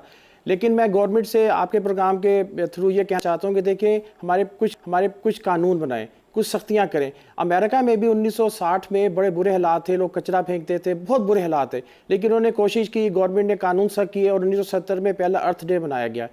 तो हमारे पास यानी कि अवेयरनेस ही नहीं है, हमारे पास एजुकेशन ही नहीं है। अब मेरी एक वीडियो देख के मेरी अम्मी की जो फ्रेंड है उसका हस्बैंड कहता कि तुम अपनी सहेली के बेटे को समझाओ, बेचारा सारा दिन कचरा उठाता है, बेच के गुजारा करता है। तो यानी कि उनको पता ही नहीं है कि अगर मैं सफाई कर रहा हूँ, अपने मुल्क के लिए कुछ कर रहा हूँ, तो वो समझते हैं कि इसको बेचारे के पास कोई और काम नहीं है, कचरा उठा के बेच के गुजारा करता है। तो देखिए हमारे पास रिसाइकलिंग का कोई तरीका नहीं है, वेस्ट मैनेजमेंट का हमें पता ही नहीं है क्या होती है, सारा नालों में जा रहा है, समंदर में जाके जा रहा है प्लास्टिक की इस वजह से। तो गवर्नमेंट को चाहिए कि प्रॉपर एक तो शर्ट के पीछे लिखवाले कि सफाई निस्फ ईमान है, और ये तो लोगों को ख्याल करना चाहिए। हम मुसलमान हैं, वो कहते हैं निस्फ आधा ईमान हमारा सफाई है। अभी आप ये बात करें ना, यहाँ से कराची में भी लोगों को देखती हूँ, नई अभी जगहों पे हम कहीं पेंट हुआ ही होता है। अभी पुल बना, पुल पे पेंट हुआ, हमने देखा तीसरे घंटे में ना उसमें वो आपके नहीं ऑरेंज क्या चीज़ है, तो पान की पीके जाने लग जाती हैं। कराची से 1.25 घंटे की फ़्लाइट पकड़ के लोग यहाँ से जब दुबई जाते हैं, वहाँ बंदे के पुत्र बन के रहते हैं, क्योंकि उनको पता है आपने कचरा फेंका या आपने कोई पान की पिचकारी या फिर सौंफ, तो आपको ठीक ठाक हैवी डस्ट पड़ेगी। तो जैसे आपने बात की ना, ये बड़ा ज़रूरी है कि ऐसे हमें यहाँ पे कुछ कवानीन बनाने चाहिए कि भाई अगर आपने कचरा डाला, वो कहते हैं गंद डाला, तो फिर आपको लग पता जाएगा। बिल्कुल जी, बिल्कुल ऐसे ही है। इसको एक चीज़ और, जो एजुकेशन का लेवल है ना, वो स्कूल से करना चाहिए। बच्चों को बताना चाहिए कि बेटा सफाई निस्फ ईमान है, आप कचरा ना फेंके, प्लास्टिक के नुकसानात के बारे में। हमारा एटीट्यूड पता क्या है, सॉरी टू से, अपनी गाड़ी साफ, अपना घर साफ, अपना ऑफिस साफ, सिगरेट यानी कि बाहर फेंक दी, अपना एशट्रे भी साफ रखा। सिगरेट बाहर फेंकने के कितने नुकसान आते हैं। अब खासतौर पर जंगल से गुजरे, आग लगती है, अक्सर जो आग है जंगल की वो सिगरेट फेंकने की वजह से लगती है। तो ये अपना घर मोहल्ला साफ़ करें, बल्कि पूरा यानी कि पाकिस्तान साफ़ करें। फिर दरख्त हैं, जैसे एक चीज़ और है कि वाइल्ड लाइफ का हमें पता ही नहीं है। हर यानी कि वाइल्ड लाइफ के कुछ हकूक़ होते हैं, हमें उनकी भी प्राइवेसी होती है, हमें उनका पता ही नहीं है। मैंने एक जगह बात की कि चींटियों के भी हकूक़ हैं, तो लोगों ने मुझे कहा इधर बंदे मर रहे हैं, तुम्हें चींटियों की पड़ी हुई है। लेकिन बहरहाल मैं अपना एक मिशन है मेरा कि पूरे पाकिस्तान को मैंने कचरा फ्री करना है, प्लास्टिक फ्री करना है। मुझे आप सबका साथ चाहिए, लोग आए मेरे साथ इस मिशन में शामिल हों। जैसे मैं नारोवाल जा रहा हूँ, मैं पूरे कराची भी जाऊँगा, अब इस एक कैंपेन को बढ़ा रहा हूँ। देखिए अगर हम अब ये नहीं करेंगे, मुझे पता क्या, मेरे भी बहनें बाहर होती हैं, वो मुझे कहती हैं भाई आप बाहर आ जाओ। मैं कहता हूँ नहीं, मुझे अपने नेशनल पार्क से प्यार है, मुझे अपने पाकिस्तान से प्यार है। चाहे कुछ भी हो, लोग मेरी ना सुने, लोग कोई मेरी कदर ना करे, लेकिन मैं अपना काम करता रहूँगा। अब देखिए बच्चों में मैं बड़ा ध्यान देता हूँ। अक्सर जो बच्चे हैं ना, वो आके कहते हैं कि हमने बड़े होकर अवेयरनेस मैन बनना है। तो देखिए मुझे इस बात की खुशी होती है कि ये हमारी जो आने वाली नस्ल है, इसको पता होगा प्लास्टिक के क्या नुकसान आते हैं, कचरा नहीं फेंकना। अब एक बच्चा है, वो उसके फादर की मुझे कॉल आई, कहता है मेरे बच्चे को तुमने ऐसा समझाया है कि मैंने गलती से घर में कोई टिश्यू नीचे फेंक दिया, तो मेरे पास आया, कहता बाबा मैं अवेयरनेस मैन को आपकी शिकायत करूँगा, आपने रैपर नीचे क्यों फेंका, इसको डस्टबिन में डालें जाके। तो मुझे इस बात की फिर इतनी खुशी हुई कि चले बच्चे हैं, आने वाले दिनों में जब बड़े होंगे, कुछ जॉब करेंगे, मुख्तलिफ जगहों पे जाएंगे, तो ये उनको पता होगा कि एनवायरनमेंट क्या है, प्लास्टिक के क्या नुकसान आते हैं। आप ऐसे ना अपनी एग्जांपल सेट करते हैं। जैसे लाहौर में आयशा मुमताज़ एक थी, वो जो भी रेस्टोरेंट से जहाँ पे छापे मारती बताती थी किसका किचन कितना गंदा है, तो फिर बच्चों ने भी लिटरली माओ को भी कहना शुरू कर दिया कि आप भी किचन अगर गंदा रखेंगी तो आयशा मुमताज़ को बुला लेंगे। तो लिटरली हमें ऐसे नाम, ऐसी पर्सनैलिटीज़, ऐसे रोल मॉडल्स चाहिए। मुझे बताएं मंसूर भाई, क्या आपके अभी तक कोई कैंपेन में कोई आपके साथ लोग शामिल हुए हैं, आपके साथ क्या वॉलंटियर्स ऐड हुए हैं जो कि आपके साथ ऐसे ही मतलब ये तो हम सबका काम है कि हम जहाँ रहते हैं उसको साफ़ रखें, लेकिन लोग आपके साथ ऐड हुए हैं कुछ? देखिए लोग तो ऐसे ऐड नहीं होते। अक्सर लोग हैं, देखिए सारा दिन खड़े रहना बड़ा मुश्किल काम है। अब मैं हफ्ते में 3 दिन जाता हूँ, फजर की नमाज़ पढ़ के जाता हूँ, शाम तक मैं वॉलंटियर वर्क करता हूँ, एक हफ्ते में 3 दिन। तो लोग आते हैं, अक्सर सॉरी टू से कि फिर वो तस्वीरी प्रोग्राम ज़्यादा होता है कि पिक्चर्स बनवा ली, या कोई इवेंट आ गया बड़ा, उसकी पिक्चर बनवा ली और चले गए। लेकिन मैं काम करने में बिलीव करता हूँ, मैं ग्राउंड पे होता हूँ, मुझे करंट कंडीशन का पता होता है, कहाँ पे कचरा है। बल्कि अल्हम्दुलिल्लाह इस्लामाबाद में जितने दूसरे इदारे हैं ना, वो अक्सर मुझे कह देते हैं कि आपने, जैसे पिछले बकरा ईद आई थी तो मुझे कहा गया कि आप लाइशें जहाँ पड़ी होंगी बाकियात आपने हमें बताना है। तो मैं बकरा ईद की रात तक फिरता रहा, जहाँ जहाँ लाइशें पड़ी हुई थी या लोगों ने नालों में फेंक दी थी, वो मैं उस इदारे को कॉल करता रहा, वो आते रहे, उनके साथ मिल के मैं ये काम करता रहा। ईद वाला दिन था, अब कौन ईद वाले दिन आता है, मैंने लोगों को कॉल्स किए, उन्होंने कहा जी ईद का दिन है यार, तू तो है ही पागल, तुम तो सर फिरे हो, तुम्हें तो करने को कुछ नहीं है। या लोग अक्सर ये कहते हैं कि भाई तुम्हें तो लाखों करोड़ों रुपए मिलते हैं, तुम्हें क्या ज़रूरत है। तो मैं एक वॉलंटियर हूँ, कोई मुझे पैसे नहीं देता, ना मैं किसी से मांगता हूँ, अपनी मदद आपके तहत करता हूँ, अपना पैसा खर्च करके आता हूँ। अब मेरी गाड़ी है अल्हम्दुलिल्लाह, उसके अंदर भी मैं कचरा रखता हूँ। मैं उस दिन एक ट्रेल पे गया तो मैंने 3-4 बैग कचरे का उठाया, मैं अपनी गाड़ी पे रखा और लेके गया। मैं कहता हूँ मैं सवारियाँ बिठाने से अच्छा मैं कहता हूँ कि मैं कचरा लेके जाऊँ। देखिए इसका फ़ायदा भी हो रहा है, जब आप करके दिखाते हैं ना, वैसे ये नहीं उसका शिकायत बहुत करती, फ़ायदा देखिए जो होता है। आपका जज्बा है वो ऑफ कोर्स आपके घर वालों का जज्बा नहीं होगा, तो आपकी ये नहीं शिकायत करती कि ये क्या कर दिया, गाड़ी में से स्मेल आने लग गया। मुझे बताया आपके जरिए मौश क्या है, आप इतना ज़बरदस्त काम कर रहे हैं of course, but you have to run your kitchen, आपको अपनी बाकी ज़िंदगी की मामला को तो देखना है ना। अच्छा, शुरू में अम्मी को भी बुरा लगता था कि ये क्या कर रहे हो, कच्चा रख लेंगे। फिर जब मैंने अम्मी को बताया, अम्मी समझ गई। अम्मी ने कहा ठीक है, अब मैं अम्मी की दुआ लेके, अम्मी का प्यार लेके आता हूँ कि अम्मी अब आप मुझे अम्मी दुआ देती हैं तो मैं कामयाब होता हूँ। देखिए मैं अपना एक छोटा सा बिजनेस है वो करता हूँ यानी कि वीक डेज़ में, और वीकेंड पे जुम्मा हफ्ता इतवार में 3 दिन मार्गलाइज नेशनल पार्क में रहता हूँ, लोगों को एनवायरनमेंट की तालीम देता हूँ। जैसे अब मैं आया हूँ आपके स्टूडियो, तो मेरा दिल कर रहा है कि यहाँ ट्रेल पास है, किसी न किसी ट्रेल पे चला जाऊँ और सफाई का काम करूँ। फिर एक और चीज़ है कि यूनिवर्सिटीज़ हैं, वो अल्हम्दुलिल्लाह स्टूडेंट मेरे पास आते हैं, मैं उनको अवेयरनेस करता हूँ। अब यानी कि 4-5 साल हो गए हैं ना, पिछले संडे को भी कुछ स्टूडेंट आए थे, उन्होंने कहा सर आपने हमारी अवेयरनेस की थी, अब हम जॉब्स कर रहे हैं लेकिन हम आपका मैसेज आगे फैला रहे हैं। और उनको हमारे मैसेज याद थे कि जंगलात में सिगरेट नहीं पीनी, या बंदरों को नहीं छेड़ना, या मंकी फीडिंग नहीं करनी। तो मुझे इतनी खुशी हुई कि मेरा मकसद बीड़ा उठाया ना, हम तमाम तो लोगों को जो है ना इसमें आपका हाथ बटाना चाहिए, क्योंकि भाई ये हमारे ईमान का हिस्सा है। सफाई निस्फ ईमान है, बाबा वाले से बात करते हैं। इंशाल्लाह मैं अपनी टीम के साथ ज़रूर कोशिश करूँगी कि आप जब कराची आएँ तो हम आपको इंशाल्लाह ज़रूर कराची में ज्वाइन करें। मेरे साथ जनाब रिटायर्ड कमोडोर एहसान अहमद खान साहब भी मौजूद हैं, पाकिस्तान नेवी से खुशामदीद करेंगे। सर बहुत शुक्रिया आपका कि आपने हमें वक्त दिया। सर सबसे पहले तो मैं आपको मुबारकबाद देना चाहूँगी, मार के हक को 1 साल मुकम्मल हो गया है, और जब पिछले साल जब ये मार्का हुआ था तो लोगों ने देखा कि the silent guy give the loudest respond. तो सर क्या तासुरात है इस पे, सबसे पहले तो बताइएगा। मदिया, थैंक यू वेरी मच, बहुत बहुत शुक्रिया।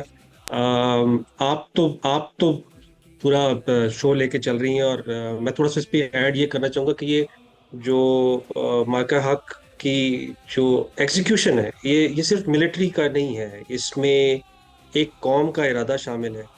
इसमें जो कुरान में जिस तरह अल्लाह ताला ने हुक्म दिया है कि अपने दुश्मन के खिलाफ, और वो दुश्मन जिनको तुम नहीं जानते, जो अल्लाह के दुश्मन है, उनके लिए अपनी अददी ताकत को तैयार रखो, जिसको आप डिटेरेंस कहते हैं। इसमें हमारी नेशनल क्रेडिबिलिटी, हमारी साख वो सामने आई, और इसमें ये भी साथ नज़र आता है कि हम किस हद तक ऑपरेशनली रेडी थे इस सारी चीज़ के लिए।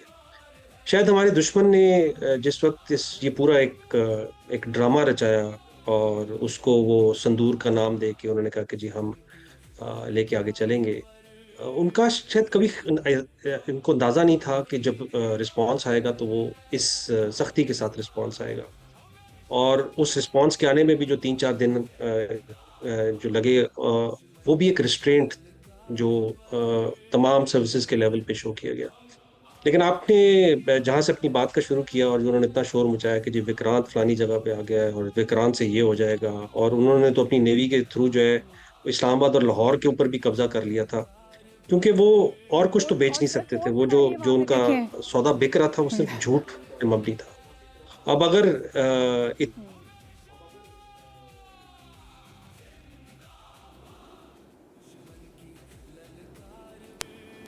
एहसान sahab will try to connect with him again, ठीक है, क्योंकि वो थोड़े से तकनीकी वजूहात की वजह से। जी एहसान साहब प्लीज कैरी उसको कंटिन्यू कीजिएगा।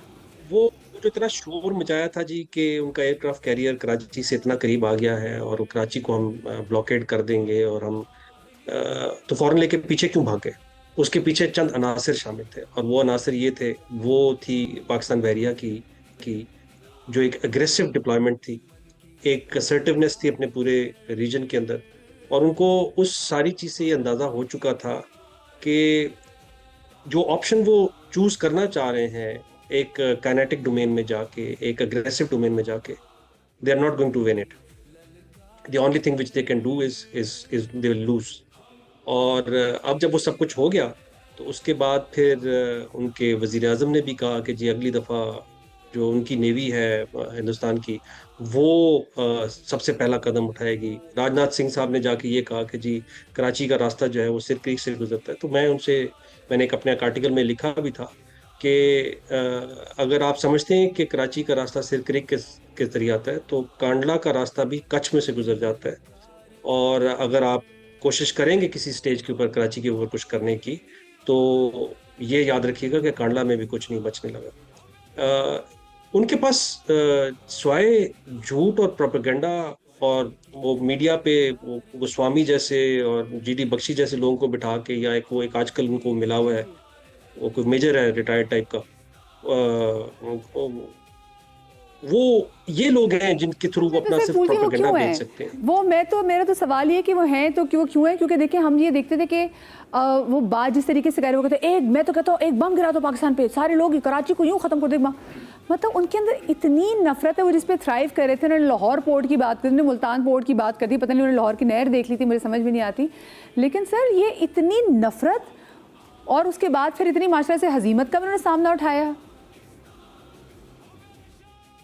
इसलिए कि जो उनकी पॉलिटिकल एस्पिरेशन है उसमें इंक्लूसिविटी नहीं है। वो एक्सक्लूसिव यानी जो हिंदू जो अपने को बनाना भी चाहते हैं, जिसको सो क्लेम करते हैं हिंदू राष्ट्र, वो उनकी जो अपनी कॉन्स्टिट्यूशन के साथ एक गद्दारी है, जिसके अंदर पहली लाइन में हिंदुस्तान को एक सेकुलर स्टेट कहा गया और अब वो उसको एक हिंदू स्टेट में कन्वर्ट करना चाहते हैं।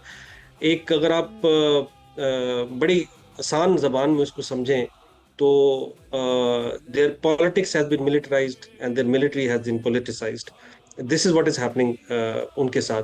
और उसके लिए अपनी पॉलिटिकल साख को बरकरार रखने के लिए उनको मिलिट्री एडवेंचरिज्म चाहिए। अब आप वो चाहे उरी में देख लें, चाहे आप पहलगाम से देख लें, पुलवामा में देख लें, वो एक शेर भी है जिसमें वो उन्होंने कहा था ना कि जी सरहदों पे, मैं नॉट मैं शायर नहीं हूँ मुझे शेर शायरी समझ आती है कि जिसमें कि जी सरहदों पे तनाव है, सुना है कोई चनाव है। यानी एवरी अपनी पॉलिटिकल सेटलमेंट के लिए उनको हर दफ़ा एक कोई मिलिट्री एडवेंचरिज्म चाहिए जिसको वो एज नोशन ऑफ विक्ट्री बेच सकें और उसके पीछे वो वोट हासिल कर सके। इससे अलावा उनके पास सर मैंने तो देखा है कि वो हिंदुत्व की जो आरएसएस की जो मोदी की तो जो तमाम जो पॉलिटिकल कैंपेन्स हैं वो तो थ्राइव ही नफरत पे करती हैं। वो वहाँ हमने देखने कि जिस तरीके से वो गुजरात का जो बुचर है वो पूरी अपनी कैंपेन्स लेके चलता है। अगर उसमें वो नफरत ना ऐड करे, उसे पाकिस्तान से नफरत ना हो, तो उसके पास अपना तो मंजन बेचने को है नहीं, क्योंकि इसने ऐसी कुछ चीज़ वहाँ पे की भी नहीं हुई। और बहुत शुक्रिया सर आपका। लेकिन देखिए तमाम तर मज़ाहिब मेरे लिए बहुत काबिल एहतराम है, लेकिन जैसे अभी सर ने बात की ना कि उन्होंने इसको ऑपरेशन सिंदूर का नाम दिया, तो हमने फिर उसको उसके लिए होली बना दिया कि फिर भाई अगर ऐसे देखोगे ना हमें तो हमें आंखें नोचनी बहुत अच्छे तरीके से आती हैं। एहसाना साहब आपका बहुत शुक्रिया, साथ में हमारे साथ मंसूर शरानी भाई भी मौजूद थे, आपको बहुत शुक्रिया। मुझे छोटी सी ब्रेक लेनी है, ब्रेक के जब वापस आएंगे मेरे गेस्ट यहाँ पे मौजूद हैं, 2 और अहम गेस्ट मुझे ज्वाइन करेंगे, कहीं में जाइएगा। ललकार पर हम आहनी दीवार है, पाकिस्तान हमेशा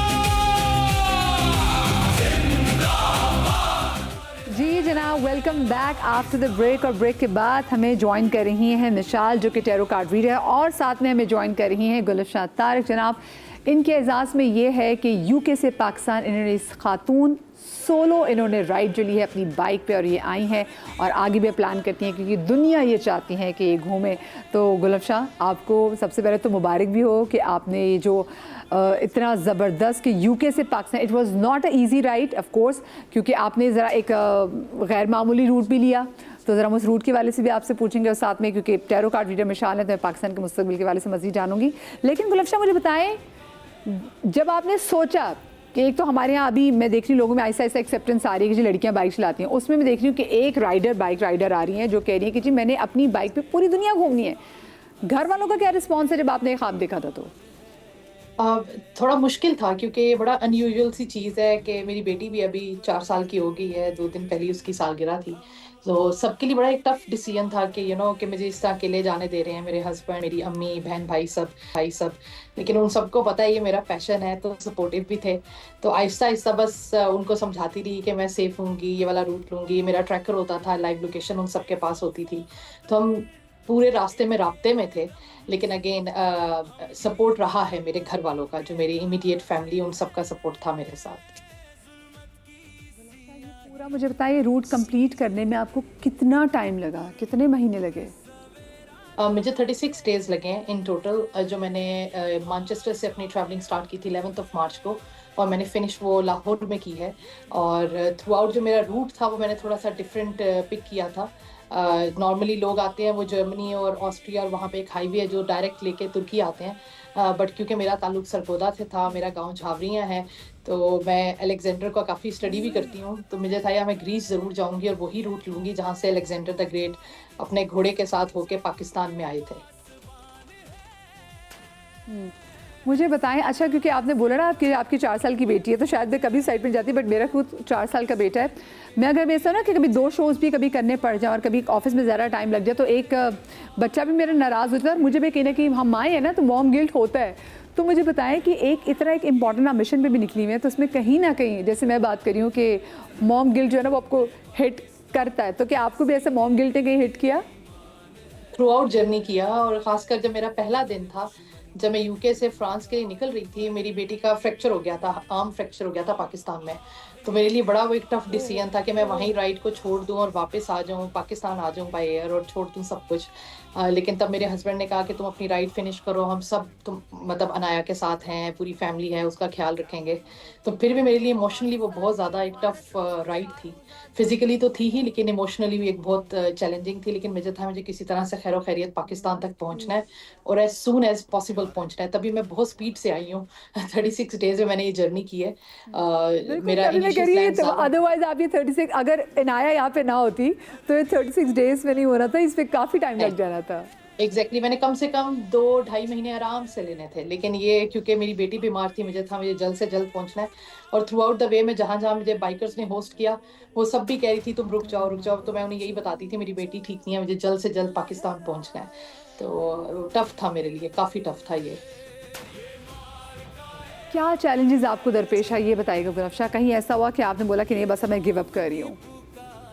काफ़ी दफ़ा मतलब रोड कंडीशन तो जगह जगह पे चेंज होती थी, अचानक से पहाड़ आ जाते थे, स्नो फॉलिंग, समुंदर, टनल्स, और ऐसे ऐसे ट्रैक थे जो मैंने पहले कभी मतलब यूके में भी नहीं किए, पाकिस्तान में भी नहीं किए रहते हुए।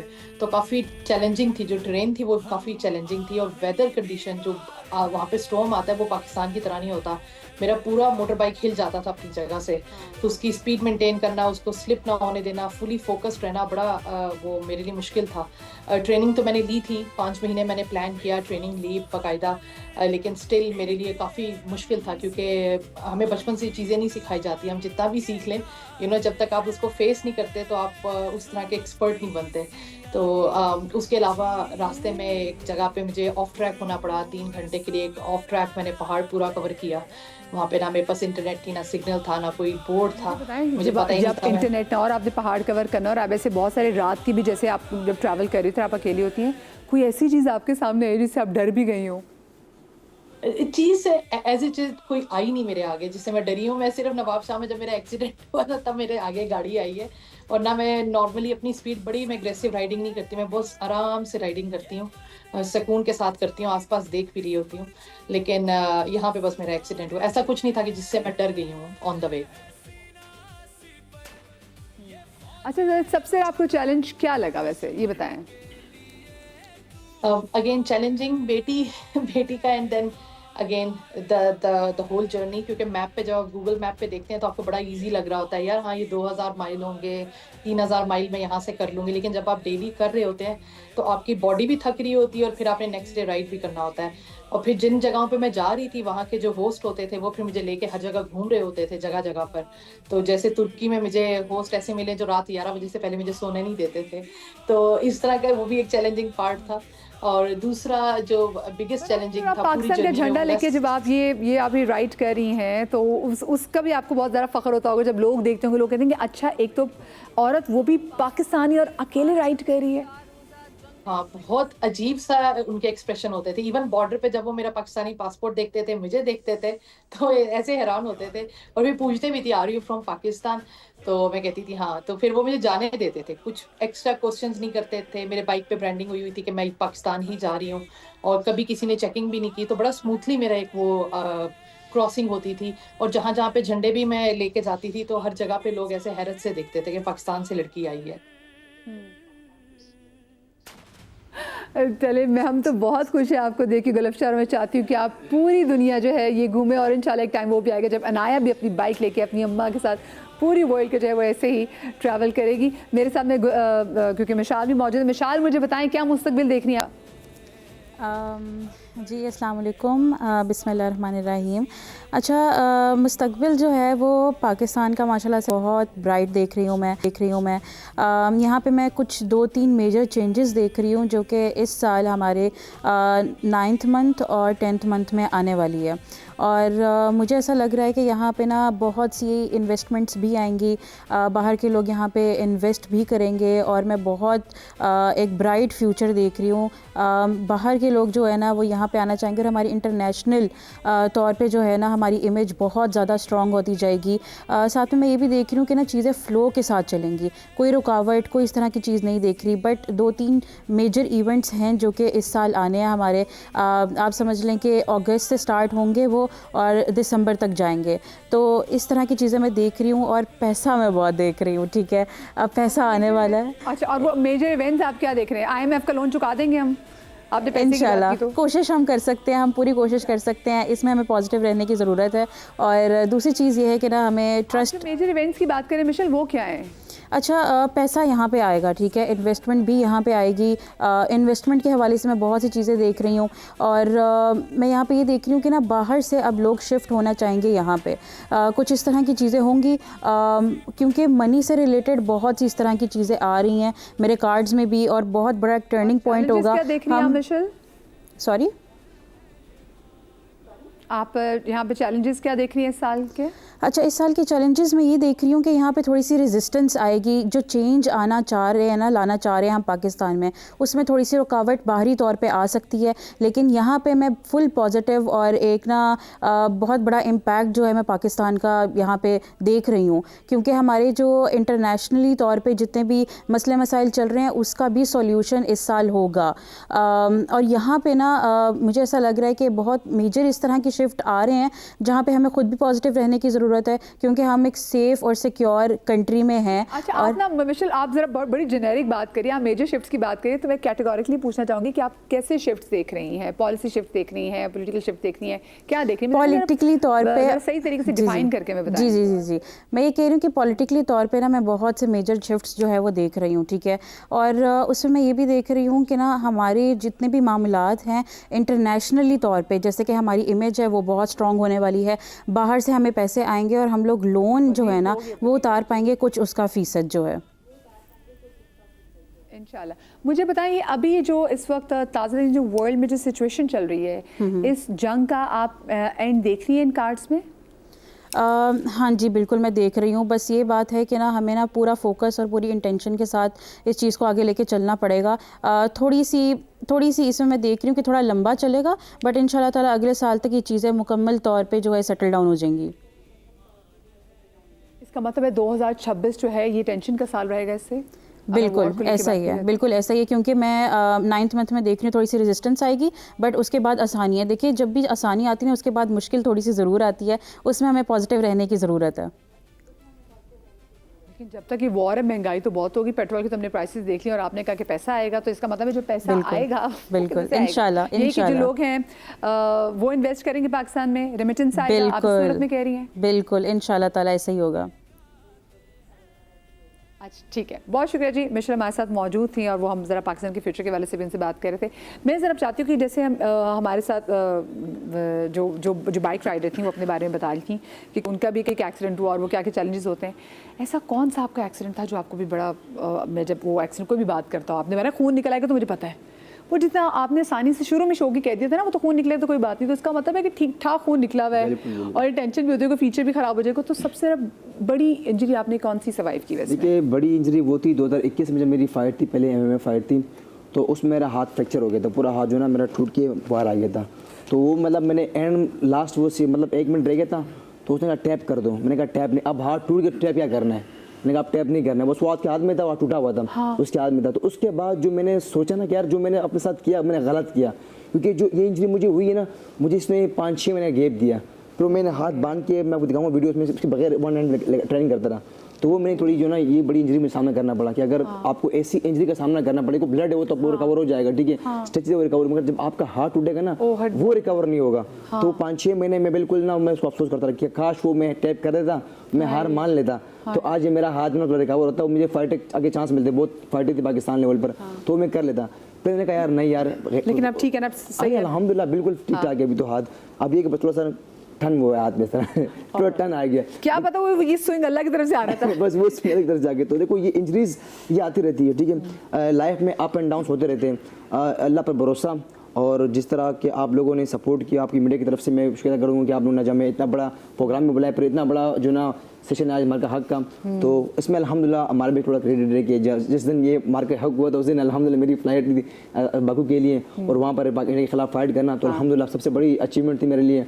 और वो अल्हम्दुलिल्लाह भी जो मैं बात करूँ और गुस्सा भी बिल्कुल, था और टेंशन तो भी थी, मैंने वहाँ पर माइक लेके मैंने अनाउंस किया, मैंने कहा everyone from India 51 kilogram, 52 kilogram, 50 kilogram, जो भी आना चाहता है मैं उसके लिए रेडी हूँ फाइट के लिए, जिस जहाँ बोलोगे मैं फाइट के तैयार हूँ, सिर्फ मुझे लोकेशन दो, जिस मैं आप वहीं आके फाइट करूँगा आपके साथ। तो ये होती है अल्हम्दुलिल्लाह सबसे बड़ी आपकी दिलेरी होती है कि आप उनको चैलेंज करो हर जगह पे। तो अभी जो दोबारा फाइट हो रही है और तो बाकू में हो रही है, बड़ी खुशी की बात है कि अल्हम्दुलिल्लाह जो बाकू है अज़रबैजान, वो हमारे साथ बड़ा क्लोज है, वो हमें बड़ा सपोर्ट करते हैं। अच्छा जब मैं वहाँ का क्राउड अच्छा सपोर्टिव है, वो सपोर्ट करते हैं। जब मैं एयरपोर्ट पे था ना, तो मैं मुझे जगह मैं करीब आया पाकिस्तान, मैंने वोटी पहनी हुई थी, तो बोले Pakistan you good, India bad, बोले इंडिया बैड। तो मतलब उसको पूरा चेकिंग किया, उसके शूज उतारे, मतलब बड़ा उसको ट्रीट किया। जब मैं गया मुझे अल्हम्दुलिल्लाह बड़ी इज्जत दी। जहाँ जहाँ मैं जाता था ना, मतलब मैं सैलून में गया, वहाँ पर उन्होंने मुझसे 1 रुपये नहीं लिया, जब मैं दाढ़ी बनाई, शखत बनाई, 1 रुपये नहीं लिया। मैं कहीं गाड़ी में गया, 1 रुपये नहीं लिया मुझसे। तो मुझे बोलता है नो पाकिस्तान अज़रबैजान गार्देश, बोले गार्देश, एक अल्फाज में सीखे गार्देश। तो जहाँ भी जाते थे बड़ी खुशी होती थी कि यार ये आपको इतना मोहब्बत सपोर्ट दे रहे हैं, क्योंकि हमने उनकी बैड टाइम में इनका हेल्प किया है, तो इसी वजह से वो हमें बड़ा सपोर्ट करते हैं। तो ये जो मुकाबला होगा तो मुझे अल्हम्दुलिल्लाह बड़ी खुशी कि वहाँ के आवाम भी सपोर्ट करेगी और पाकिस्तानी लोग भी सपोर्ट करेंगे इंशाल्लाह। मेरा भाई ये भी जीत कर आएगा इंशाल्लाह। आप मुझे बताएं कि आपसे भी ड्यूरिंग द गेम कोई ऐसी इंजरी आपने, कोई ऐसा चैलेंज आपने फेस किया हो? देखिए सबसे पहले तो मदिया सबसे बड़ा चैलेंज ये है कि जो व्हीलचेयर के ऊपर बैठा हुआ है, व्हीलचेयर क्रिकेट को दूसरे अल्फाज में अनबिलीवेबल क्रिकेट कहा जाता है, क्योंकि अगर आपकी 70 से 80% बॉडी काम ना कर रही हो, आप उसी गेम मोमेंटम के साथ ग्राउंड में उतरें, वही जो उसी प्लेइंग रूल्स के साथ आप खेलें, प्लेइंग कंडीशन आपकी कोई डिफरेंट नहीं है, हमारी और रेगुलर क्रिकेट में कोई फ़र्क नहीं है, और उसी तरह खेलते हैं। तो सबसे बड़ा ये है कि जो हमारी लाइफ का ट्रॉमा ये है कि आप अगर घर में हैं या आपको घर से निकाल के मेडिकल मॉडल को सोशल मॉडल बनाना, ये सबसे बड़ी कामयाबी है। और आपके इस तवज्जुह से कि बहुत से लोगों की ये ख्वाहिश थी कि हम मेंस व्हीलचेयर क्रिकेट का तो सुनते हैं, और हमारी जो लीडरशिप है व्हीलचेयर क्रिकेट की, वो एक जैसे आप खुद एक खातून है, आपको पता है कि किस तरीके से आप कितनों की रोल मॉडल भी होंगी और आप यहाँ तक पहुँची हैं कोई खातून का हमारे माशरे में काम करना। इस व्हीलचेयर क्रिकेट की पाकिस्तान में जो लीडरशिप है वो भी एक औरत, एक खातून के ही हाथ में, वो भी आप ही की तरह। और उसाना राजपूत ने अब ये इनिशिएटिव लिया है कि वुमेंस व्हीलचेयर क्रिकेट पाकिस्तान में उसका आगाज़ हो गया।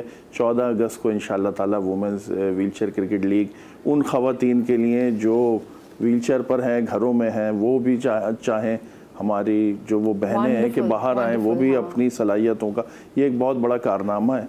और यहाँ पे मैं ये कहना चाहूँगा आज मार्का हक के हवाले से, एक तो हमारे बराबर वालों को चाय पीने का बड़ा शौक है। 65 की जंग में वो जिम खाना में चाय पीना चाह रहे थे, तो 2019 में अच्छी वाली चाय पिला के उनको वापस भेज दिया, और बाकी जो कसर रह गई थी वो पिछले साल भी हो गई। तो ये तो वो अपनी जो गलत फहमी है वो अब जहन से निकाल दें तो अच्छा है। मार्का हक और बातिल का जो ये एक मार्का, वो सिर्फ पाक भारत की जंग या उसमें हमारी कामयाबी, ये एक तसलसल है, मैं समझता हूँ। मार्का हक हमारे अपने मुल्क में हकदार को उसका हक मिलना, जो नाइंसाफ़ियों का अजाला, और ख़ास तौर पे यहाँ स्पोर्ट्स के हवाले से, क्रिकेट के हवाले से, जो भी यहाँ बैठे हैं आगा, ये बैठे हैं किस तरह। मैंने पहली मरतबा वुमेन फुटबॉल का मैच देखा, खुशी हुई। हम हमेशा इस साइड पे होते थे और ओपोनेंट उस साइड पे 4-0 से हार रहे हैं, 15 से। पहली मर्तबा देखा कि वुमेन टीम 8-0 से जीती। बड़ी बात है, ये बहुत बड़ी कामयाबी है। मैं वन लाइनर्स बस सबसे लेना चाहती हूँ, मैं इजाजत लूंगी, आपकी तरफ से मैसेज लेना चाहूँगी आज के दिन के हवाले से। नहीं, दिस इज़ हमारी मुल्क है ये, we have to give everything for it, और हम लोग पूरी रात पूरी दिन मेहनत करेंगे इसके लिए। एंड हमें सपोर्ट किया जाए एंड हम लोग आपको रिस्पॉन्ड देंगे every single time. Sir please आपसे मेरे ख्याल में ना आपको ये नहीं देखना आप कौन हैं, आप दर्जी हैं, सब्जी वाले हैं, आप चौकीदार हैं, बैंकर हैं, आप लॉयर हैं।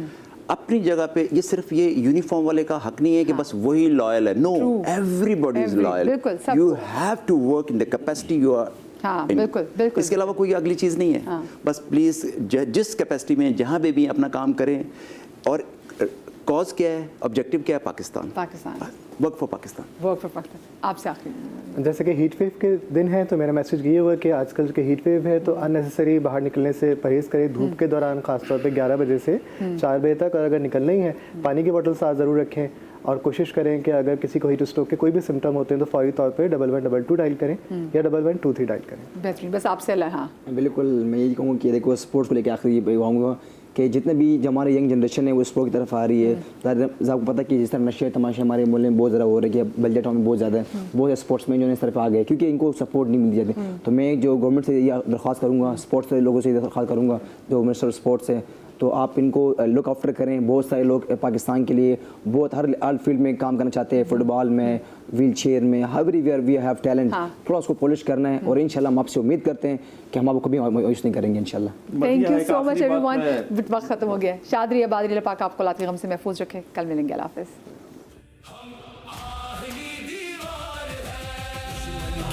ललकार पर हम